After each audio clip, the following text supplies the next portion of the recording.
Hello, everyone, and welcome to On the Journey with Cass.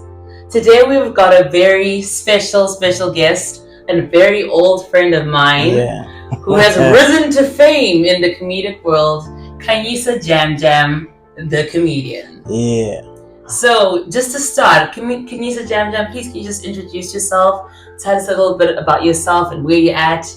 My name is Khanyisa Jam Jam. I'm originally from Eastern Cape. I'm a stand-up comedian, content creator, writer, a lot of stuff. But mostly stand-up comedy is my focus. And yeah, I'm from Eastern Cape, grew up there, then came to Cape Town 2010 to come study.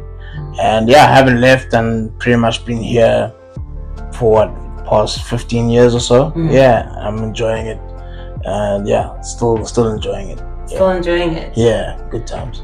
So, Khanyisa, we've always known you as a super, like when I met you, I think I met you in uni? Back in your party boy days. Oh my god. Like, you used to throw the best parties, the best hosts.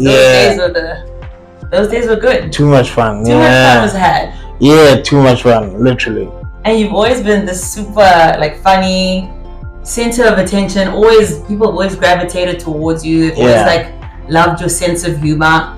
At what stage exactly did you realize that, like, I can do something more with this? Like, I can go on a platform and, like, spread this joy that I spread in these small circles or, like, with my friends or whatever. When did you decide, actually, let me make videos, let me post content, let me do stand-up? It was actually a friend of mine that I went to high school with. His name's Khanyisa Jam Jam. So he's a stand-up comedian producer as well, and he like produces. He used to produce shows like MTV, You Got, and like Guy Code, Girl Code, stuff like that. The MTV bass stuff. Still in production, and he was. I probably didn't see it in myself, but he saw it in me that like. He thought I was naturally gifted in terms of being able to be funny, and he felt it could translate on stage. So he was always telling me since like I think he started like 2015 or something. That he was like, "Yo, man, you should try it out. I really think you'd do well in stand-up comedy." But I was like, I don't know. I didn't have that self-belief or like belief that it could become like a career and like what it is now. So I just used to tell him, whatever, I'll try it one day. I'll think about it. Then like for 4 or 5 years I was just like putting it on the back burner. Then eventually 2019 I was like, yeah, let's start. A couple of things that happened in my like life where I was just like, okay, let's roll of the dice. I've gotten to this point where let me actually try to do stuff that I like or that I find that I would like, and stand-up comedy was the one. And then obviously from stand-up, that's when got to get better at stand-up comedy. Then eventually started doing the content creation, and then that took a life of its own. That's wonderful. Yeah, that's great. So I'm sensing that at first there was a little bit of self-doubt there. Yeah, a lot of self-doubt. Yeah. Can you tell me more about that? Like, what were you doubting? Were you scared of like failure, or were you scared that like of fame? Because sometimes you're actually scared that this might work.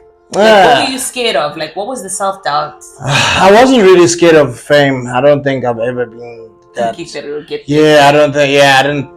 I didn't ever get into it to be like, yo, I want to be a famous comedian. I just wanted to be able to make people laugh, tell jokes, and get paid to do it. Whatever amount of money you pay me, for me it's a win. Just getting paid to do stand-up. But yeah, no, I think I was just. I think as a comedian or someone who's passionate about stand-up comedy, you fear that like if you don't make people laugh for like some time and people just don't find you funny, that can. That was probably the biggest thing that made me hesitant to try it out. It's scary not to get a laugh, right? Well, I mean, get a laugh and then. But especially like when you come from a scenario where people tell you you're funny, and then you do stand up and you're not funny. Yeah, a lot of people have been told, "Oh, you're funny" or whatever, but translating it onto stage and doing stand-up comedy jokes is a whole different. It's a performance. You're a performer. Exactly. It's not the same as just being, funny to your homies. Funny to your homies, or like a funny guy in the office. It's a whole career. Yeah, it's actually a very well thought out strategic thing to tell jokes. So yeah, that was probably the main reason why I was hesitant, because I was just like, what happens if I'm not funny? And yeah, obviously the first, people will tell you, but first probably 2 years, a lot of comedians, I mean, there's some guys who are blessed, who are funny from the start, but first 2 years you don't really know what you're doing. It's just you're figuring it out. Yeah, you're lucky to get any momentum, any gig. But some guys have it the other way, where they get good very quickly, and obviously that would have been nice, but it was whatever my destiny was my destiny. So now you're here. Yeah, we're here now. All right. And so I wanted to also ask, like, so it went from something you were trying to figure out, you knew you were funny, wasn't too sure, was so brave to just take the plunge, started doing it, and then it hit off. And it hit off kind of fast. Like, I don't know if I was seeing it right, but from it seemed like it just like kind of woo. Like, what does that woo do to a person? Like, what did it do to you?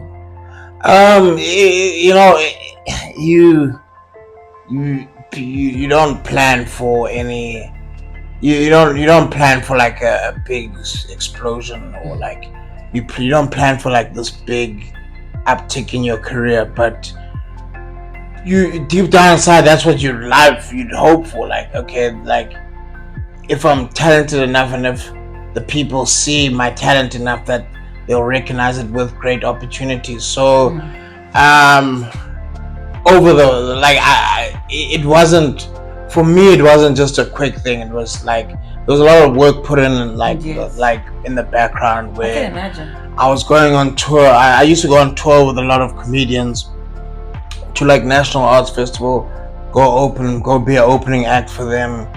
Anyone in Cape Town who was doing shows, I'd ask them to be an opening act. Like, obviously some guys didn't know me, so sometimes they'd obviously decline the offer, but I went to a lot of gigs. I used to always hang out at gigs, so I did put in a lot of time and sacrifice, because I knew I wanted there's certain things I wanted to achieve from comedy, especially after I went to Arts Festival 2022, right, where just when COVID was sort of starting to ease up.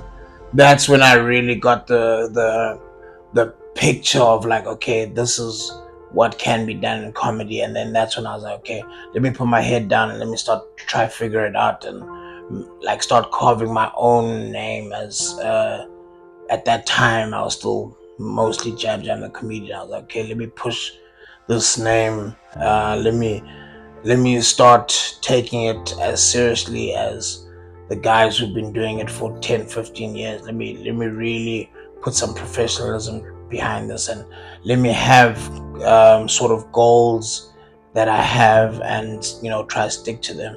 So there was a lot of hard work that was put in, but you never know when your time is coming. It's just, I always try to make sure, or my mentality was that when your time comes, be ready. There's a lot that's gonna come with it that is unexpected. There's a lot that's you not gonna be prepared for, but I guess you have to take a little bit from that saying, fake it till you make it. So some things you're not gonna catch them immediately, but you if you get put in positions, powerful positions, your duty is to show up and make the most of those opportunities, which I feel I've done in the short space.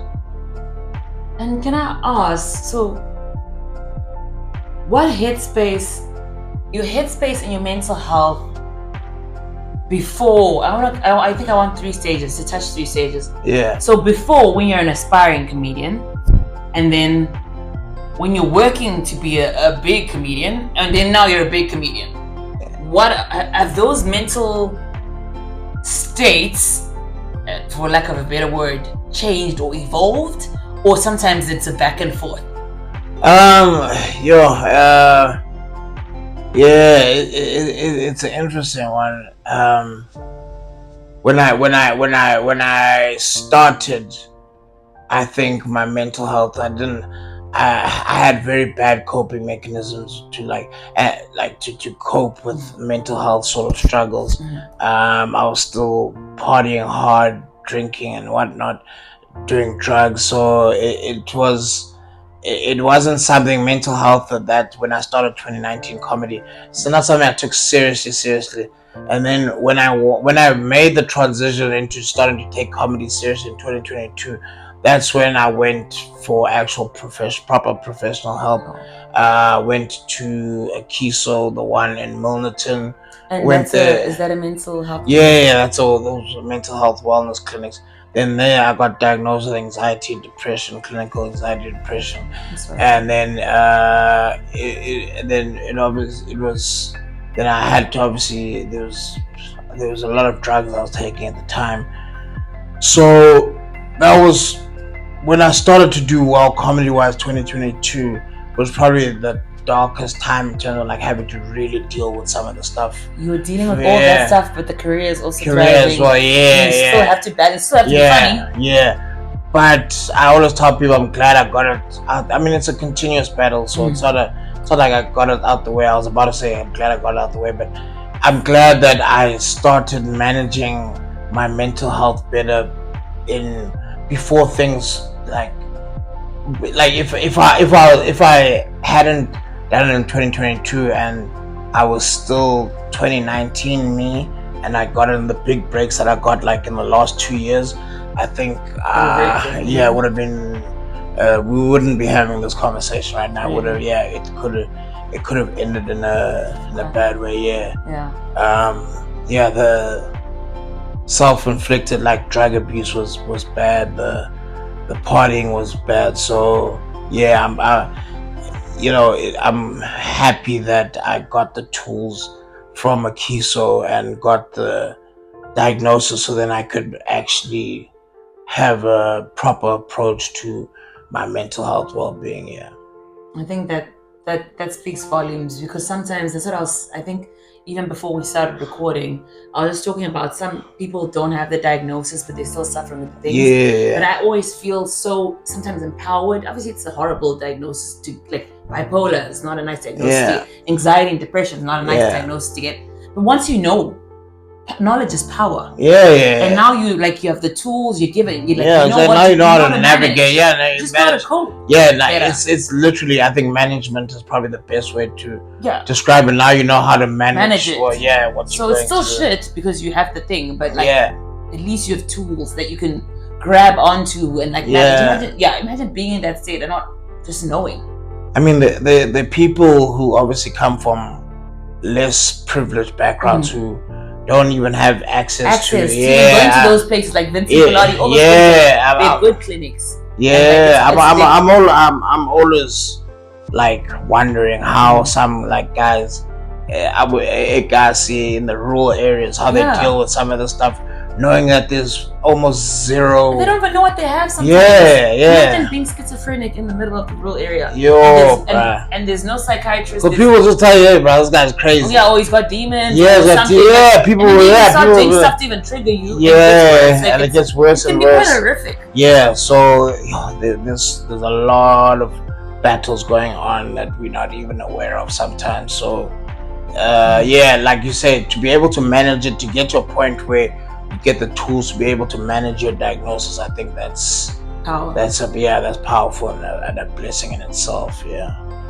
And since your popularity and like your rise up to the fame and stuff, has this worsened some of your insecurities, or has it sometimes triggered even your depression or made your anxiety worse? Or is it sometimes an ebb and flow where sometimes it actually the anxiety goes and you feel really confident, or like is it an up and down game? Like, nah, it's more of an up and down game. But I've learned to cope with, like, that the the down.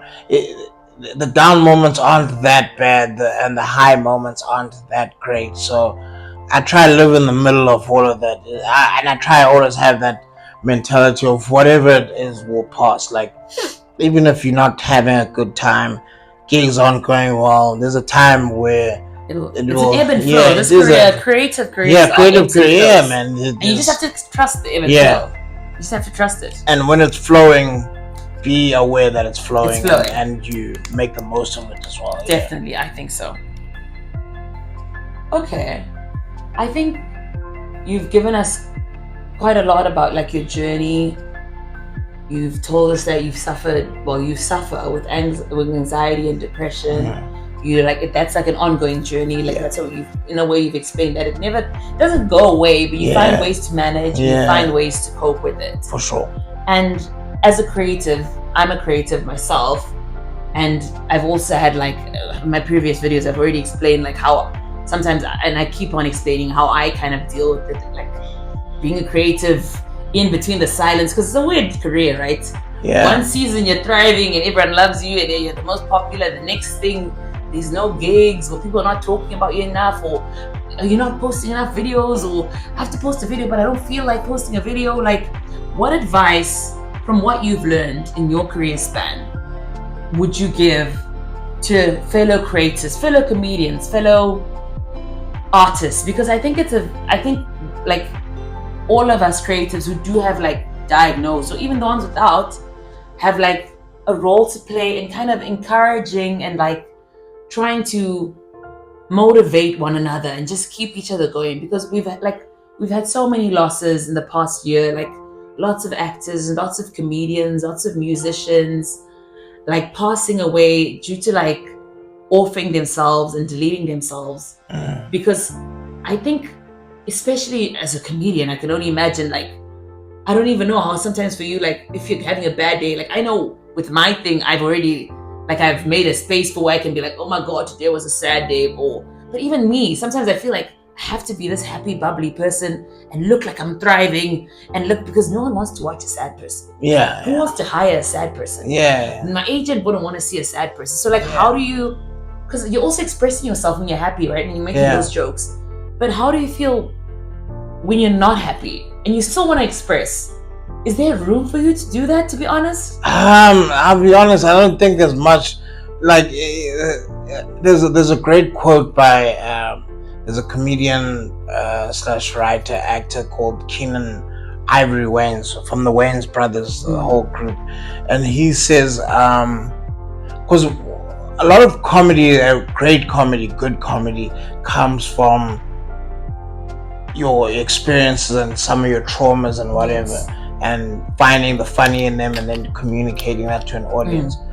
So as much as the audience loves it, which we love when the audience loves it, like, he says this thing where he says comedians are like damaged people, and he's like, the sort of thing is like, you know, here's my trauma, laugh at it.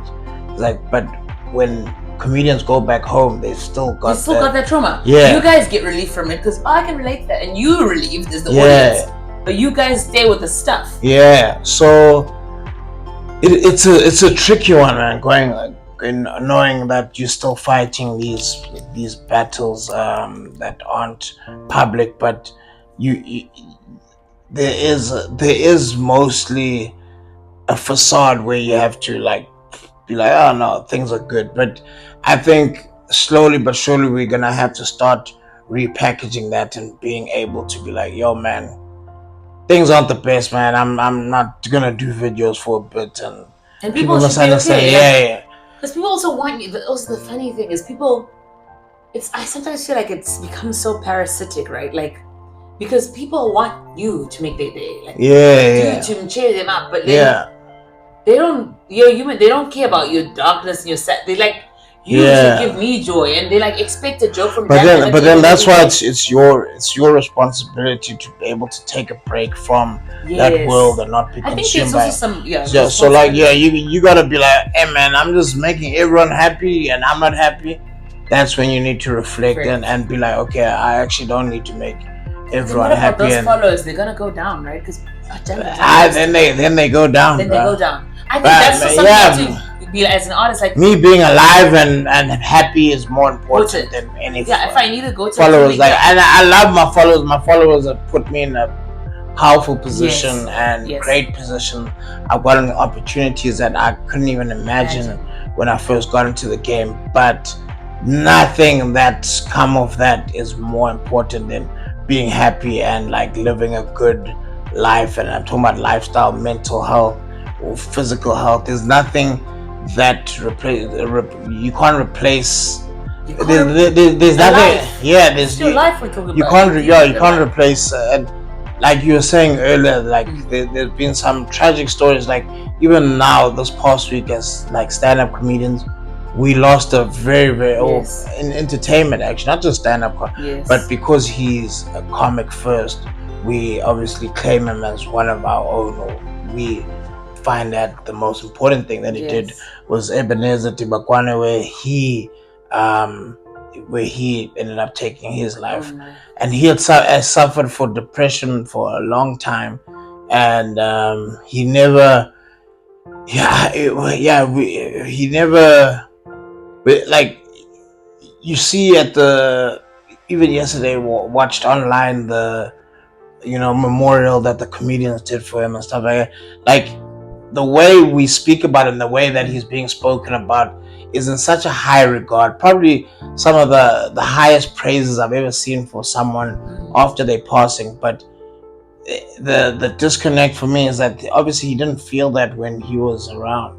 But I feel like we did our best to shower him with love whenever we saw him and whatever. But we'll never know fully, what he was really battling and what he was going through. And you can't, in these situations, sometimes you can't sit and, play blame game and whatnot. Sometimes it is, as wild as it may sound to say, it is what it is. And we just try to look at the positives with it.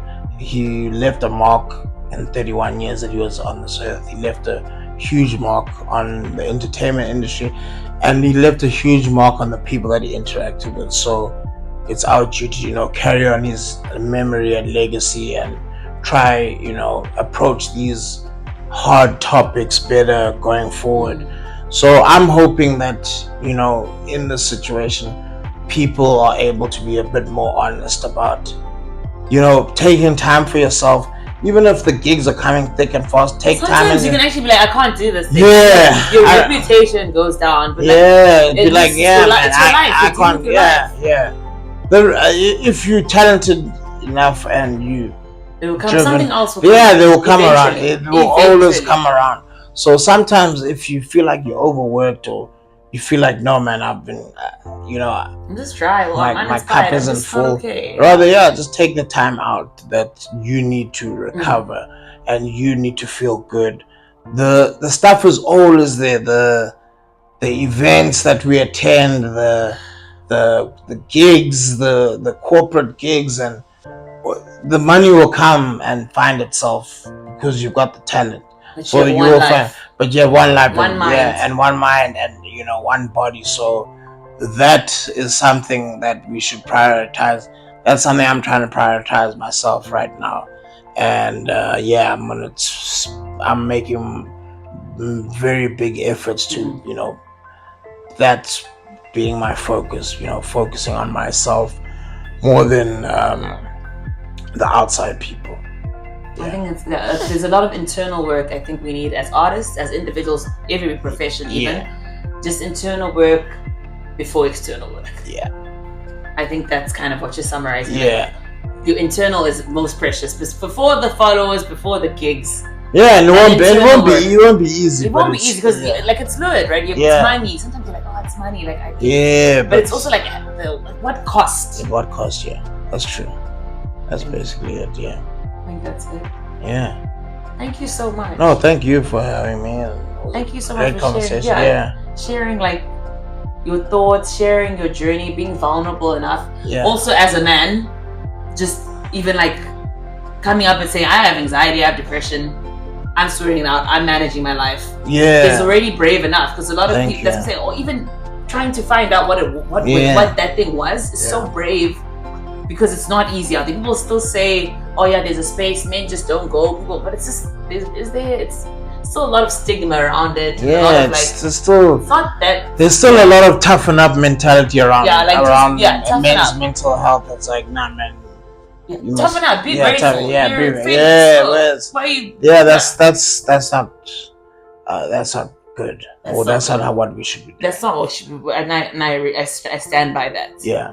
Thank you so much. Oh, thank you for having me, and I wish you all the best in this journey as well. Thank you so much, and on your journey. Thank you. On the journey with Jam Jam. Yeah, thank you. Everyone's on a journey. Yeah. And we just wish you all the best. Yeah. On whatever your journey is. Thank you guys for tuning in. Thank you so much for Jam Jam sharing his journey and sharing his experience. Please tune in to the next one. Subscribe if you like it. If you don't, that's fine. Anyway, have a good day, guys, and see you next time.